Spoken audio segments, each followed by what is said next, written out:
All right, guys, let's say that you live in a community that's near new construction and you've been looking at what a builder's offering. They're talking about financing incentives, upgrade packages, and of course, all the brand new homes in their model home complex in a very controlled environment. And you're asking yourself, as an individual homeowner, how am I supposed to compete with everything that builder offers? Now, it's a reasonable question to offer, but I probably wouldn't start with that question. I'd probably start with a different one altogether. If you're thinking about reselling your house, the question you should be asking is, are you really competing for the same buyer?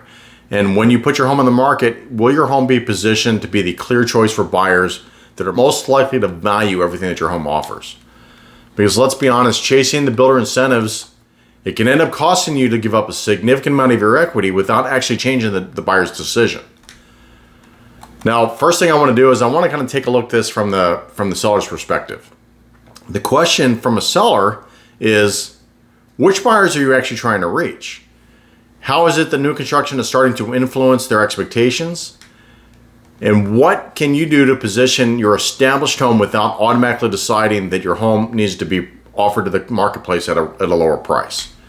There's also a financial option available to certain sellers in the marketplace that can sometimes be a lot more flexible than what a builder offers, and I'll touch on that in a bit. But first, we need to separate the buyers that are actually out there, the ones you realistically can win, from the buyers who probably weren't even considering your home in the first place. Now, there are some buyers out there that prefer the new construction process. They want the new home smell. They want the mechanical systems. They want the current finishes. They want the builder's warranty, because that can be a big deal for a lot of buyers out there. Perhaps they want to go through the process of choosing the different elements in their home. Now, for those buyers, the building process is part of the appeal. And chances are you probably weren't going to persuade them to abandon what they wanted in the first place. And the reality is you don't need to. Now, there's another buyer out there that really kind of prefers almost the opposite experience. They want a home that's in a mature neighborhood. The landscaping's already established. They value their privacy. They want outdoor living space already done. They want a better home site. The location is closer to the places they already want to go. They don't want to spend their time for the next year watching the neighborhood being built around them. They don't want to have to deal with managing the construction of a pool, the landscaping, choosing window treatments, or any other projects that are out there that they have to deal with after they move in. And then there's the buyer who could go either way. The one who likes the idea of something new, but also is intrigued by the idea of something that's more established. That buyer, their decision is going to depend on the entire offering as a whole, not just the age of the home and not an advertised interest rate that a builder is offering. So the reality is you don't need every buyer. You need the right buyer to understand why your home is the clear choice for them to consider purchasing your home. Now, it also means that doesn't mean that you can simply ignore what a builder is doing, because even a buyer that's not considering something new can be influenced by what a builder is offering. It can influence their expectations on the condition of property, their monthly payments, immediate maintenance that's required on the property, and how much a buyer is willing to accept as work conditions after they move into the home. So ignoring new construction altogether can be just as costly as overreacting to it. Now, most homeowners, they know more about their property than anybody else. They know how much they invested in the pool. They know why they chose a particular window package, how quiet the neighborhood is in the evening, and how the home functions when the whole family comes to visit. Those things really matter. But the active buyer, they may know a lot more about all the other available alternatives in the marketplace than you do. The buyer probably has looked at hundreds of homes online. They've probably walked through 8-10 other homes that are actually available for sale in the marketplace, probably visited a few new home communities. They probably even watched some of your competing homes actually reduce their prices. They know what's available across several different price points, and they are comparing far more than the house just down the street. That is one of the natural differences between what a buyer and a seller, how they approach the marketplace. A seller is understandably more focused on their property and the nearby sales that seem to be comparable to their property. A buyer is looking across neighborhoods, resale homes, new construction, monthly payments, future expenses, and the compromises that come with each one of those decisions. Now, my role is to bring those two perspectives together. I need to understand what is genuinely distinctive about your property, And they also need to see it through the eyes of the buyer and know all the other available choices available to the buyer. And that's how we start to begin to control the comparison instead of allowing the builder or the buyer to define it for us. Now let's be clear, builders have clear advantages. They got multiple homes to sell. They have preferred lending relationships. They have money available for incentives, and they have a highly controlled model home experience. But seeing those advantages shouldn't lead you to panic. It should lead you to better decisions. Let's talk about financing first.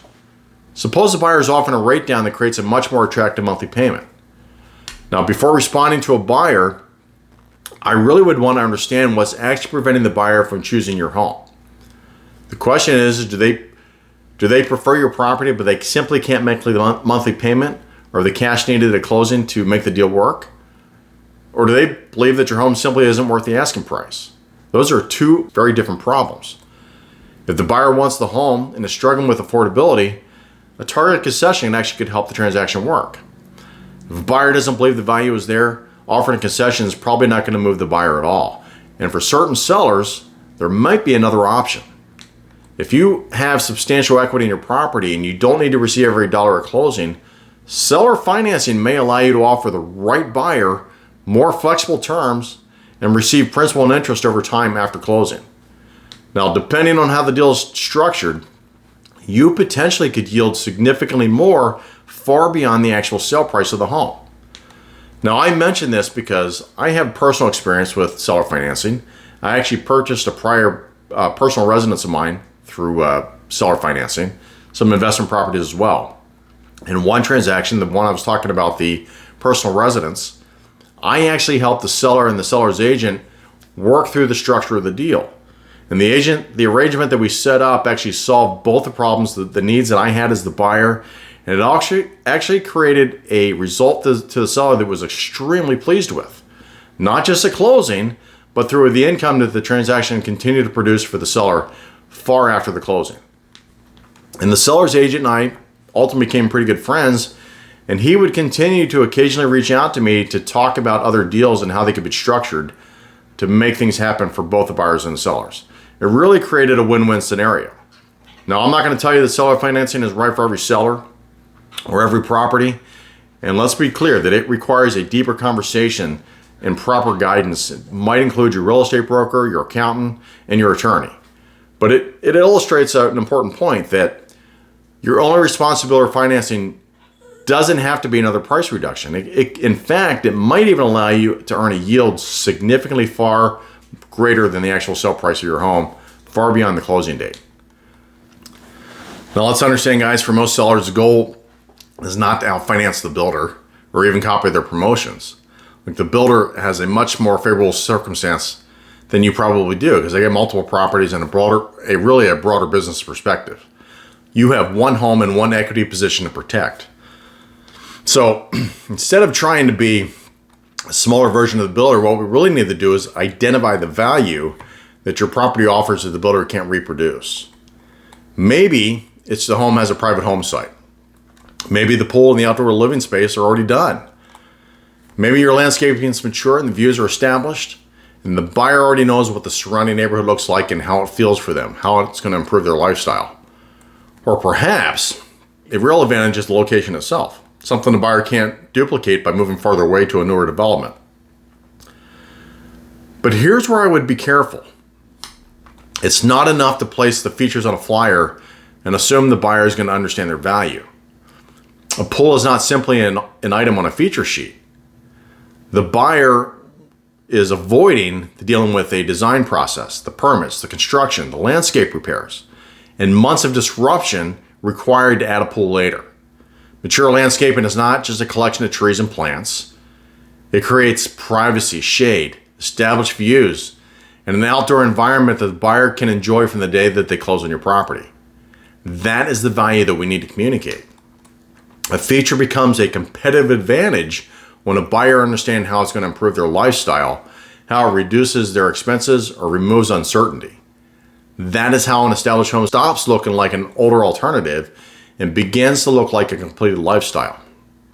And of course, an established location doesn't excuse every condition in the property. The neighborhood may get the buyer interested, but the property itself still needs to support the decision. A buyer might prefer your community and still choose new construction if the resale appears to involve too much work.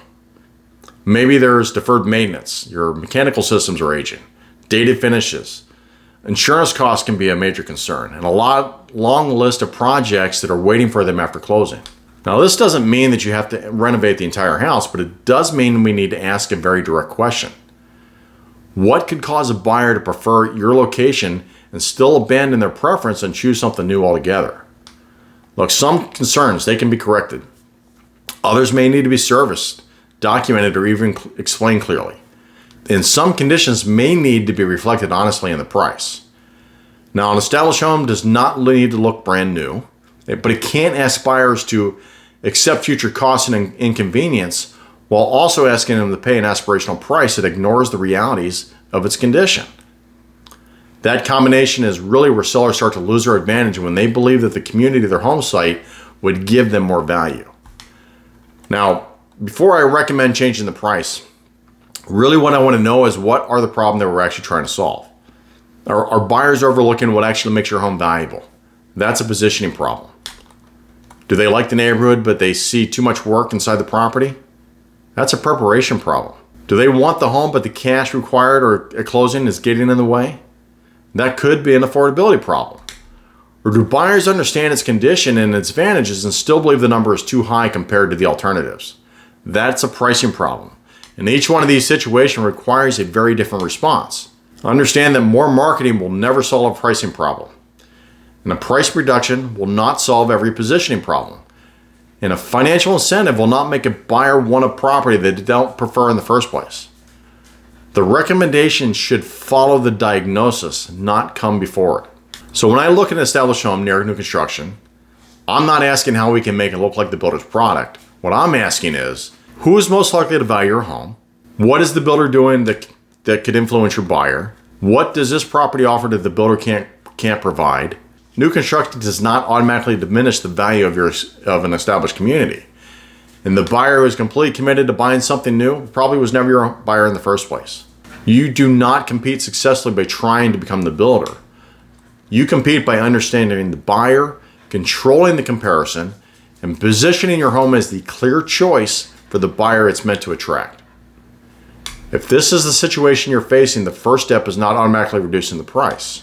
Understand that you compete by understanding your buyer, controlling the comparison, and positioning your home as the clear choice for the buyer that it's actually intended to attract. Now, if selling is something that's on your radar, I want to share with you a little bit about how I work with my clients.